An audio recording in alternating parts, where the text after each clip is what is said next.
Ano yung pinakamagandang halintulad ng parents ninyo? Isang kandila na kung saan sumisiga. May ilaw siya. At yung ilaw na yan, willing siyang ipailaw sa inyo para kahit papano maging successful yung buhay ninyo. They are risking their life. Kahit papano, nagsisakripisyo sila para sa inyo. Pero ang pinakapangit sa kandila, habang sumisiga siya, lumiliit yung buhay niya. Kailan nyo marirealize na dapat kahit papano, unahin nyo yung sarili niyo para at least kahit papano, matulungan nyo sila. Hindi nyo obligasyon. Pero kung mahal nyo sila kahit papano, unahin nyo naman sila kaysa dito. Alam nyo kung bakit? Pag sinaktan kayo nito, pag nabuntis kayo nito, saan kayo babalik? Sa parents ninyo.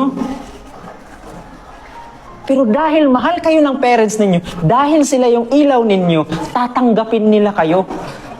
Kaso nga lang, hindi nyo maintindihan bakit sinabi nyo kanina, Sir, uunahin ko ang parents ko na ililigtas habang nalulunod siya bago yung kasintahan ko. Pero bakit ano yung ginagawa ninyo ngayon? Atat na atat kayong magkaroon nito na willing kayong isakripisyo yung parents ninyo, yung pagod nila, yung hirap nila para ilawan kayo para sa future ninyo.